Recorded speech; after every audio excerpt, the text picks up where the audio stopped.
Dear students, welcome back to my YouTube channel.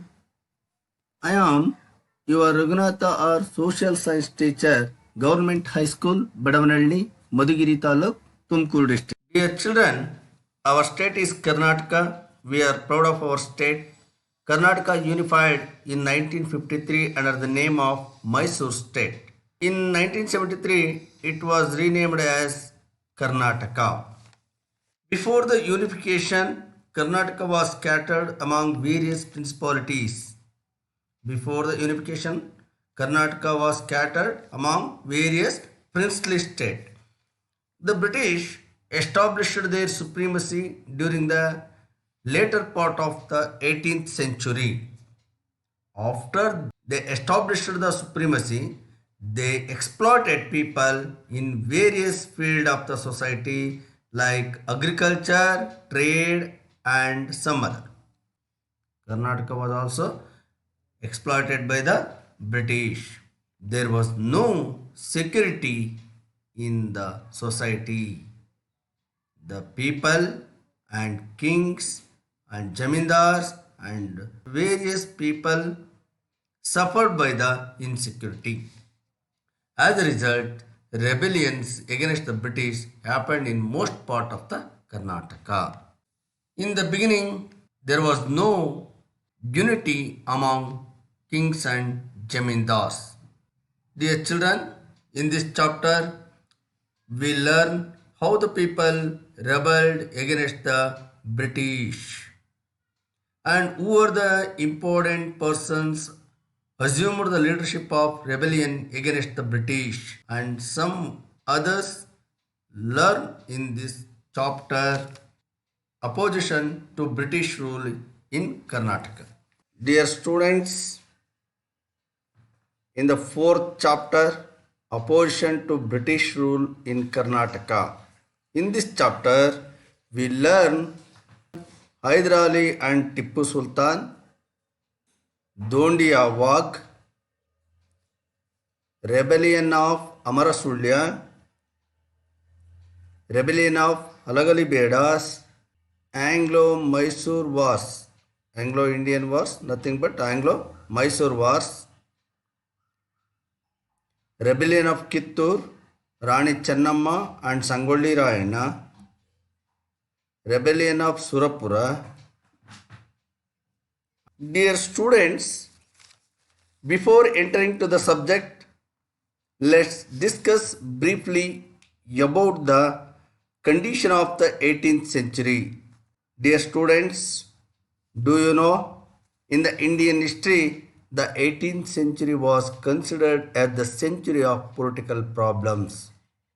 What was the reason for this?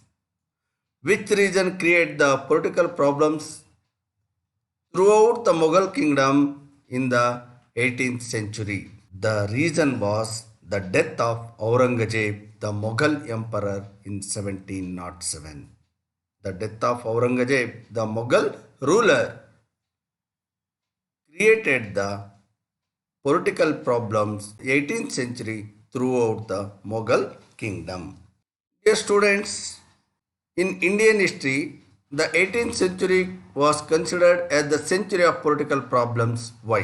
18ನೇ ಶತಮಾನವನ್ನು ಭಾರತದ ಇತಿಹಾಸದಲ್ಲಿ ಒಂದು ರಾಜಕೀಯ ಸಮಸ್ಯೆಗಳ ಶತಮಾನ ಅಂತಂದು ಹೇಳ್ಬಿಟ್ಟು ಕರೀತಾರೆ. The century of political problems. ಇದಕ್ಕೆ ಕಾರಣ ಏನು? Aurangzeb the Mughal king died in 1707. ಮೊಘಲರ ರಾಜನಾಗಿರ್ತಕ್ಕಂಥ Aurangzeb, he was the last powerful ruler of Mughal dynasty. He was died in 1707 CE. After the death of Aurangzeb, the Mughal empire became weak. The Mughal empire began to decline. So Mughal lost political control over the southern India. When Aurangzeb lost his breath, then Mughals lost their political control over southern India. A lot of political struggles took place in Carnatic region, especially in southern India. Due to all these, the 18th century in Indian history was considered as the century of political problems.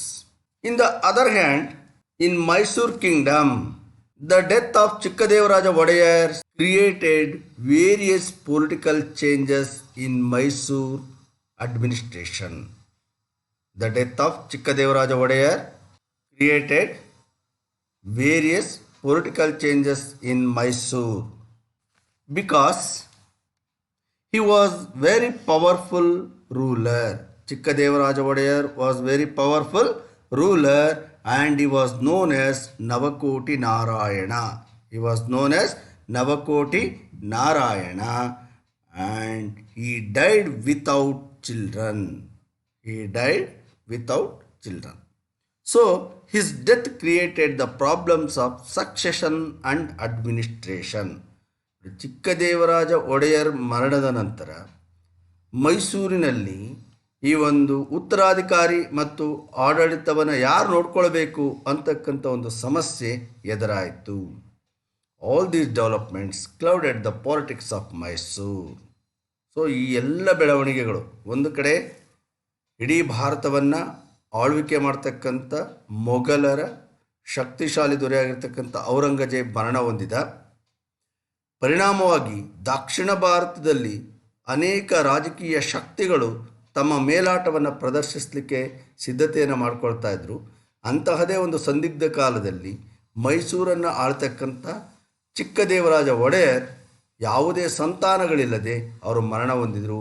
ಪರಿಣಾಮವಾಗಿ ಅವರ ನಂತರದ ಉತ್ತರಾಧಿಕಾರಿ ಯಾರಾಗಬೇಕು, ಆಡಳಿತವನ್ನು ಯಾರು ನೋಡ್ಕೊಳ್ಬೇಕು, ಹೇಗೆ ನೋಡ್ಕೊಳ್ಬೇಕು ಅಂತಕ್ಕಂಥ ಒಂದು ಸಮಸ್ಯೆಗಳು ಮೈಸೂರಿನಲ್ಲಿ ಸೃಷ್ಟಿಯಾಯಿತು.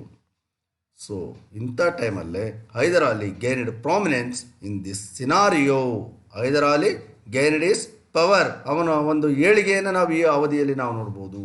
ಸೊ ಅವನ ಒಂದು ಪ್ರಾಮಿನೆನ್ಸ್ ಅಂದರೆ ಇಂಪಾರ್ಟೆನ್ಸ್ ಎಷ್ಟು ಮುಖ್ಯ ಇಲ್ಲಿ, ಹೈದರ್ ಅಲಿಯ ಏಳಿಗೆಯನ್ನು ಈ ಹಿನ್ನೆಲೆಯಲ್ಲಿ ನಾವು ಅಧ್ಯಯನ ಮಾಡಬಹುದಾಗಿದೆ. Dear students, Hyder Ali was born at Budikote in 1722 CE. His father was Fateh Muhammad. He served as soldier in the army.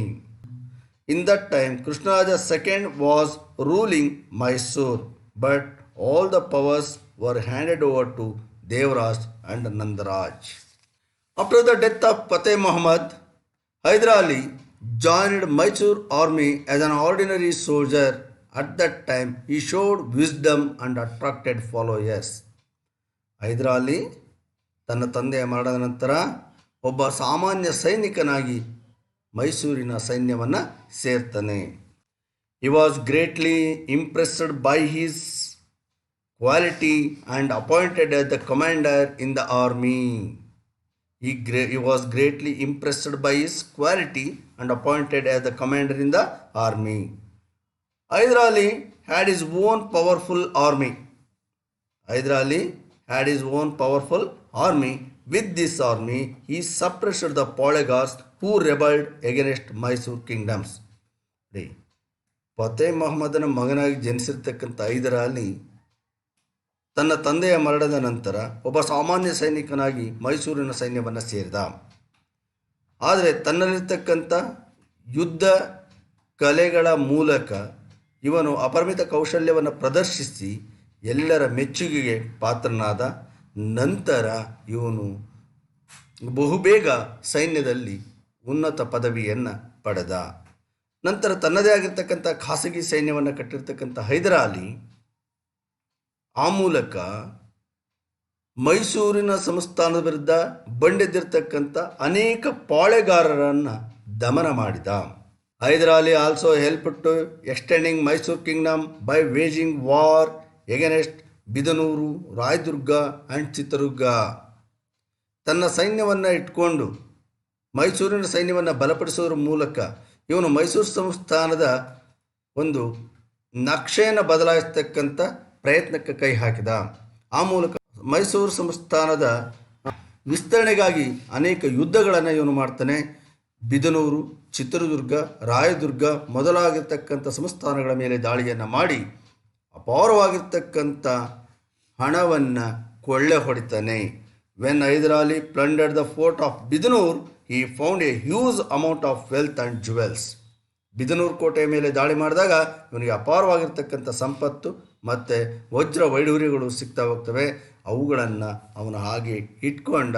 And he also began to accumulate wealth and resources for this future career.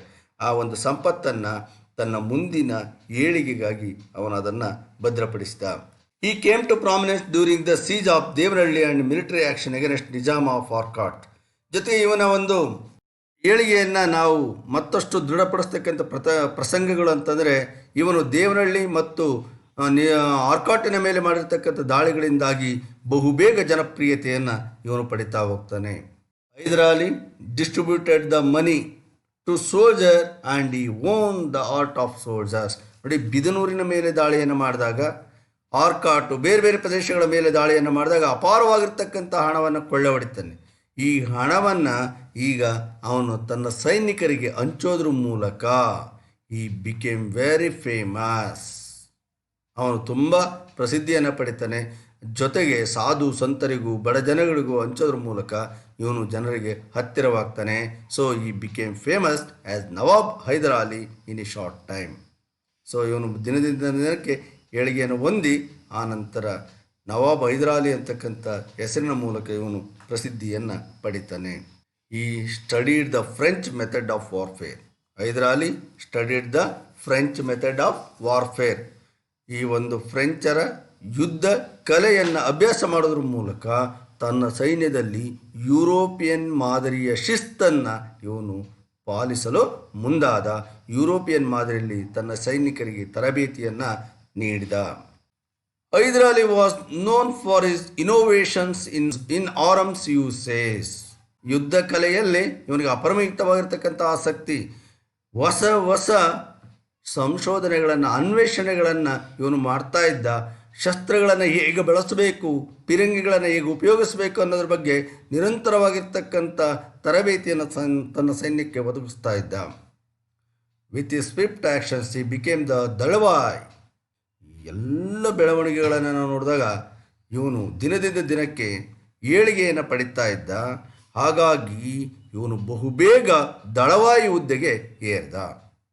ದಳವಾಯಿ ನಂಜರಾಜ ಅಂತ ಇದ್ದ. ಆ ನಂಜರಾಜನನ್ನು sideline ಮಾಡೋದ್ರ ಮೂಲಕ he became the Dalavayi of Mysore and he swiftly sidelined the king Krishnaraja Wodeyar second. ಈಗ ಆ ಒಂದು ruling ಮಾಡ್ತಕ್ಕಂಥ, ಆಡಳಿತವನ್ನು ನಡೆಸ್ತಕ್ಕಂಥ ಕೃಷ್ಣರಾಜ ಒಡೆಯರ್ ಇದ್ರಲ್ಲ, ಅವರನ್ನೇ ಇವನು ಪಕ್ಕಕ್ಕೆ ಸರಿಸೋದ್ರ ಮೂಲಕ ಈ established control over the administration. ಈಗ ಮೈಸೂರಿನ ಪ್ರಶ್ನಾತೀತ ಆಡಳಿತಗಾರನಾಗಿ, ಅಂದರೆ ಕೃಷ್ಣರಾಜ ಒಡೆಯರ್ ನಾಮಕಾವಸ್ಥೆಯಾಗಿದ್ದರು ಅಷ್ಟೇ, ಇವನೇನು ಸಿಂಹಾಸನದ ಮೇಲೆ ಕೂತಿರಲಿಲ್ಲ. ಬಟ್ ಈ took the power of administration. ಆಡಳಿತದ ಎಲ್ಲ ಅಧಿಕಾರವನ್ನು ಇವನು ಪಡ್ಕೊಂಡಿದ್ದ. ಇದೇ ಟೈಮಲ್ಲಿ ದಕ್ಷಿಣ ಭಾರತದಲ್ಲಿ ಅನೇಕ ರಾಜಕೀಯ ಬೆಳವಣಿಗೆಗಳು ನಡೀತಾ ಇದ್ವು. ನೋಡಿ, ಮೊಘಲರ ದೊರೆ ಸತ್ತ ನಂತರ ದಕ್ಷಿಣ ಭಾರತದಲ್ಲಿರ್ತಕ್ಕಂಥ ಮರಾಠರು, ನಿಜಾಮ ಆಫ್ ಹೈದರಾಬಾದು ಹಾಗೂ ಆರ್ಕಾಟಿನ ನವಾಬ ಇವರೆಲ್ಲರೂ ಸ್ವಾತಂತ್ರ್ಯವನ್ನು ಘೋಷಣೆ ಮಾಡಿಕೊಂಡ್ರು.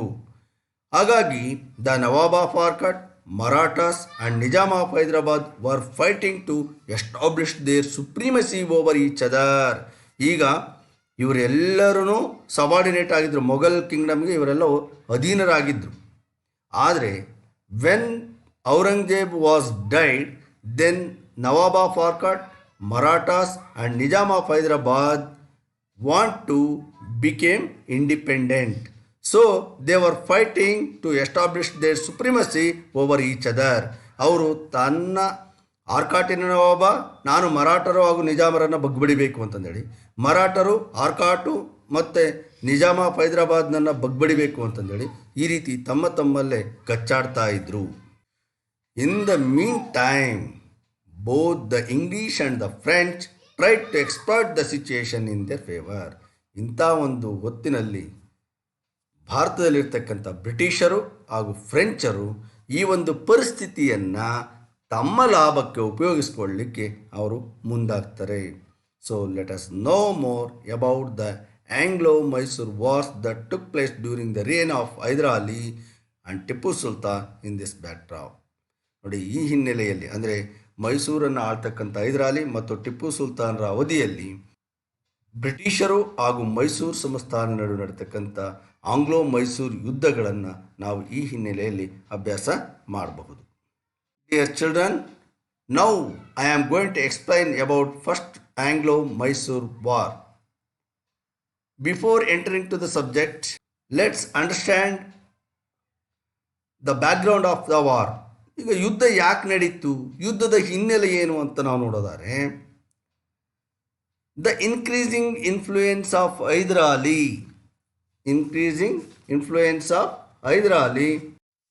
increasing influence of Hyder Ali had alarmed the English, Marathas and Nizam of Hyderabad. Day by day, Hyder Ali gained more importance in southern India, in the politics of southern India. It alarmed the English, Marathas and Nizam of Hyderabad. ಈಗ ದಿನದಿಂದ ದಿನಕ್ಕೆ ಇವನ ಏಳಿಗೆ ಆಗ್ತಲೇ ಇತ್ತು. ಇವನು ಪ್ರಬುದ್ಧಮಾನಕ್ಕೆ ಬರ್ತಲೇ ಇದ್ದ. So ಎಲ್ಲ ಪ್ರಾಂತ್ಯಗಳ ಮೇಲೆ ದಾಳಿಯನ್ನು ಮಾಡಿ ಮೈಸೂರು ಸಾಮ್ರಾಜ್ಯದ ವಿಸ್ತರಣೆಗೆ ಇವನು ಕೈ ಹಾಕಿದ್ದ. ಹಾಗಾಗಿ ಇವನ ಒಂದು ಏಳಿಗೆಯನ್ನು ನೋಡಿರ್ತಕ್ಕಂಥ ಇಂಗ್ಲೀಷರು, ಮರಾಠರು ಹಾಗೂ ಹೈದರಾಬಾದಿನ ನಿಜಾಮ ಇದು ಎಚ್ಚರಿಕೆಯ ಗಂಟೆ ಅಂತಕ್ಕಂಥದ್ದನ್ನು ಅವರು ಮರಿಲಿಲ್ಲ. ಹಾಗಾಗಿ ಇವನ ಬಗ್ಗೆ ತುಂಬ ಎಚ್ಚರಿಕೆಯನ್ನು ವಹಿಸಿದರು. Hence the British started devising cunning plans to defeat Hyder Ali. When Hyder Ali increasing his influence in Mysore state, then Nizam of Hyderabad, Marathas and English had the signal of endanger. So hence the British started devising cunning plans to defeat Hyder Ali. Adinda Britishers, as usual, they used their cunning plans to defeat Hyder Ali. The British thought that Hyder Ali was only impediment in the path of expansion. Because he was most powerful, he defeated the neighboring kings and he became more strong. Hence, the British thought Hyder Ali was the only impediment in the path of expansion. ನೋಡಿ, ಚಿಕ್ಕ ಪುಟ್ಟ ಪಾಳೆಗಾರರನ್ನು ಸೋಲಿಸೋದ್ರ ಮೂಲಕ ಸಂಸ್ಥಾನದ ವಿಸ್ತರಣೆಯನ್ನು ಮಾಡ್ತಾ ಇದ್ದ. ಹಾಗೂ ಅನೇಕ ಬಾರಿ ದಾಳಿ ಮಾಡಿರ್ತಕ್ಕಂಥ ಮರಾಠರ ಮೇಲೂ ಇವನು ದಾಳಿಯನ್ನು ಮಾಡ್ತಾ ಇದ್ದ. ಹಾಗಾಗಿ ತಮ್ಮ ಒಂದು ಸಾಮ್ರಾಜ್ಯದ ವಿಸ್ತರಣೆಯಲ್ಲಿ ಹೈದರ್ ಅಲಿ ಒಂದು ತಡೆ, ಇವರು ಒಂದು ಅಡ್ಡಿ ಅಂತಂದೇಳಿ ಅವರು ಭಾವಿಸಿದರು. Though Hyder Ali suffered a lot due to Maratha aggressions. ಈ ಮಧ್ಯೆ ಮರಾಠರು ಪದೇ ಪದೇ ಮೈಸೂರಿನ ಮೇಲೆ ದಾಳಿಯನ್ನು ಮಾಡ್ತಾಯಿದ್ರು. ಹಾಗಾಗಿ ಮರಾಠರ ದಾಳಿಗಳಿಂದಲೂ ಸಹ ಹೈದರ್ ಅಲಿ ಸಾಕಷ್ಟು ನಷ್ಟವನ್ನು ಅನುಭವಿಸಿದ್ದ. Dear students, in 1766 the trio means ಮೂರು ಜನದ್ದು, ಯಾರ್ಯಾರು ಅಂತ, the English, the Nizam and the Marathas made an alliance against Hyder Ali. Made a alliance against the Hyder Ali. ಈಗ ಹೈದರ್ ಅಲಿಯ ವಿರುದ್ಧ ಹೈದರ್ ಅಲಿ ದಿನದಿಂದ ದಿನಕ್ಕೆ ಪ್ರಬುದ್ಧತೆಯನ್ನು ತೋರ್ತಾ ಇದ್ದ, ಏಳಿಗೆಯನ್ನು ಹೊಂದ್ತಾ ಇದ್ದ. ಯಾವಾಗ ಪವರ್ಫುಲ್ ಆದ್ನೋ ಇವನನ್ನು ಏನಾದರೂ ಮಾಡಿ ನಾವು ಮಟ್ಟ ಹಾಕಬೇಕು ಅಂತಂದು ಹೇಳ್ಬಿಟ್ಟು ಇಂಗ್ಲೀಷರು, ನಿಜಾಮ ಮತ್ತು ಮರಾಠರು ಮೂರೂ ಜನ ಸೇರಿಕೊಂಡು ಒಂದು ಒಕ್ಕೂಟವನ್ನು ಮಾಡಿಕೊಂಡ್ರು. ಹೈದರ್ ಅಲಿಗೆ ವಿಚಾರ ಗೊತ್ತಾಯಿತು. ಈ ವಾಸ್ ಅನ್ಎಜುಕೇಟೆಡ್, ಅವ್ನು ನೋಡಲಿಕ್ಕೆ ಅನಕ್ಷರಸ್ಥ, but he had A very sharp intellect. ಆದರೆ ಅವನು ಬಹಳ ಬುದ್ಧಿವಂತ. He broke this confederation. Confederation means alliance. He broke this confederation or alliance very wisely. ಆನಂತರವಾಗಿ ಅವನು ತುಂಬ ಬುದ್ಧಿವಂತಿಕೆಯನ್ನು ಉಪಯೋಗಿಸಿ ಆ ಒಂದು ಒಕ್ಕೂಟವನ್ನು ಒಡೆದ. ಹೈದರಾಬಾದಿನ ನಿಜಾಮನನ್ನು ತನ್ನ ಕಡೆಗೆ ಎಳಕೊಂಡ. ಈಗ ಆ ಒಂದು ಒಕ್ಕೂಟದಲ್ಲಿ ಇಂಗ್ಲೀಷರು ಮತ್ತು ಮರಾಠರು ಇಬ್ಬರೇ ಉಳ್ಕೊಂಡ್ರು. ಹೈದರಾಬಾದಿನ ನಿಜಾಮ ಹೈದರ್ ಅಲಿಯ ಕಡೆಗೆ ಬಂದ. He also created enmity and distrust among Marathas, Nizama and the British. ಈಗ ಅವರವರಲ್ಲೇ ಶತ್ರುತ್ವವನ್ನು ಉಂಟು ಮಾಡ್ದ. ಇವರಿಗೆ ಆಸೆಯನ್ನು ತೋರಿಸ್ತಾ ಹೈದರಾಬಾದಿನ ನಿಜಾಮನಿಗೆ, ನೀನು ನನ್ನ ಕಡೆ ಬಂದರೆ ನಿನಗೆ ಹಣವನ್ನು ಕೊಡ್ತೀನಿ ಮತ್ತು ಕೆಲವು ಭೂಪ್ರದೇಶಗಳನ್ನು ಬಿಟ್ಟುಕೊಡ್ತೀನಿ ಅಂತ ಹೇಳೋದ್ರ ಮೂಲಕ ಈ succeeded to broke the alliance. He became success to break the alliance. Dear students, now we discuss what was the reason for the first Anglo-Mysore War. What was the reason for the first Anglo-Mysore War? In 1767, Hyder Ali and Nizam of Hyderabad attacked Arcot. In 1767, Hyder Ali and Nizam of Hyderabad attacked Arcot. This was the immediate cause for the first Anglo-Mysore War. 1767ರಲ್ಲಿ Hyder Ali ಮತ್ತು ಹೈದರಾಬಾದಿನ ನಿಜಾಮ ಇವರ ಸಂಯುಕ್ತ ಸೈನ್ಯ ಆರ್ಕಾಟಿನ ಮೇಲೆ ದಾಳಿಯನ್ನು ಮಾಡಿತು. So ಇದು ಒಂದನೇ Anglo Mysuru ಯುದ್ಧಕ್ಕೆ ತತ್ಕ್ಷಣದ ಕಾರಣ ಆಯಿತು. ಆರ್ಕಾಟಿನ ರಾಜ ಹೇಳಿ ಕೇಳಿ ಬ್ರಿಟಿಷರ ಒಂದು ಆಶ್ರಿತ ರಾಜನಾಗಿದ್ದ. ಆರ್ಕಾಟಿನ ನವಾಬ ಏನಿದ್ದ, ಈ ಅಕ್ಸೆಪ್ಟೆಡ್ ಸಬ್ಸಿಡರಿ ಅಲಯನ್ಸ್, ಈ became the subordinate ruler of the British. So British gave their support to the king of Arcot. ಹಾಗಾಗಿ ಬ್ರಿಟಿಷರು ಆ ಒಂದು ಆರ್ಕಾಟಿನ ನವಾಬನಿಗೆ ಸೈನ್ಯದ ಸಹಾಯವನ್ನು ಕೊಟ್ಟರು. The battles took place in Tiruchirappalli, Tiruvannamalai, Ambur and other places. Tiruchirappalli, Tiruvannamalai, Ambur ಬೇರೆ ಬೇರೆ ಕಡೆಗಳಲ್ಲಿ ಯುದ್ಧ ಆರಂಭ ಆಯಿತು. In this battle, Hyder Ali organized lightning attacks. ಮಿಂಚಿನ ರೀತಿಯಲ್ಲಿ ಇವನು ದಾಳಿಯನ್ನು ಮಾಡಿದ. But he was twice defeated by the English force. ಆದರೂ ಸಹ ಬ್ರಿಟಿಷರ ಸೈನ್ಯದ ಮುಂದೆ ಇವನಿಗೆ ನಿಲ್ಲಕ್ಕೆ ಆಗಲಿಲ್ಲ. 2 ಸಾರಿ ಬ್ರಿಟಿಷರು ಇವನನ್ನು ಸೋಲಿಸಿದರು. The British military from Bombay joined the war. ಈಗ ಬಾಂಬೆಯಿಂದ ಬ್ರಿಟಿಷರ ಮತ್ತಷ್ಟು ಸೈನ್ಯ ಬಂದು ಈ ಒಂದು ಸೈನ್ಯದ ಜೊತೆ ಸೇರ್ಕೊಳ್ಳೋದ್ರ ಮೂಲಕ ಬ್ರಿಟಿಷರ ಶಕ್ತಿ ಮತ್ತಷ್ಟು ಹೆಚ್ಚಾಯಿತು. Hyder Ali considered the war as a challenge to his personal power and continued with the war. ಈ ನಡುವೆ ಏನಾಯಿತು, ಏನಾದರೂ ಮಾಡಿ ನಾನು ಈ ಯುದ್ಧವನ್ನು ಗೆಲ್ಲೇಬೇಕು. ಯಾಕಂದರೆ ಇಷ್ಟೊತ್ತಿಗಾಗಲೇ ಹೈದರಾಬಾದ್ ನಿಜಾಮ ತನ್ನ ಮನಸ್ಸನ್ನು ಬದಲಾಯಿಸಿ ಬ್ರಿಟಿಷರ ಕಡೆ ಸೇರ್ಕೊಂಡ್ಬಿಡ್ತಾನೆ. ಹಾಗಾಗಿ ಇವನಿಗೆ ಇದೊಂದು ಚಾಲೆಂಜ್ ಆಯಿತು, ನಾನು ಈ ಯುದ್ಧವನ್ನು ಗೆಲ್ಲೇಬೇಕು ಅಂತಂದೇಳಿ ಹಠಕ್ಕೆ ಬಿದ್ದ. ಫೈನಲಿ ಈ ಡಿಫೀಟೆಡ್ ದ ಬ್ರಿಟಿಷ್ ಇನ್ ಮಡ್ರಾಸ್ ಇನ್ 1769. ಈ ಡಿಫೀಟೆಡ್ ದ ಬ್ರಿಟಿಷ್ ಇನ್ ಮದ್ರಾಸ್ 1769. ಯಾವಾಗ ಯುದ್ಧದಲ್ಲಿ ಸೋತರೋ ಅವರು ಈ ಹೈದರ್ ಅಲಿಯೊಂದಿಗೆ ಮದ್ರಾಸ್ ಒಪ್ಪಂದವನ್ನು ಮಾಡಿಕೊಳ್ಬೇಕಾಯಿತು. forced the English into a Treaty of Madras in 1769. The first Anglo-Mysore War ended by the signing the Madras Treaty. ಈ ಮದ್ರಾಸ್ ಒಪ್ಪಂದಕ್ಕೆ ಸಹಿ ಮಾಡೋದ್ರ ಮೂಲಕ ಮೊದಲನೇ ಆಂಗ್ಲೋ-ಮೈಸೂರು ಯುದ್ಧ ಮುಕ್ತಾಯ ಆಯಿತು. Dear student, the first Anglo-Mysore War ended by the Treaty of Madras Treaty. Dear students, here there are some questions. Can you say? First one. In the Indian history, the 18th century called as the century of political problem. Give reason. Second one, the same. In the Indian history, the 18th century called as century of political problem. Why? Third one, what was the reason for first Anglo-Mysore War? And last question is, which treaty ended the first Anglo-Mysore War? Thank you.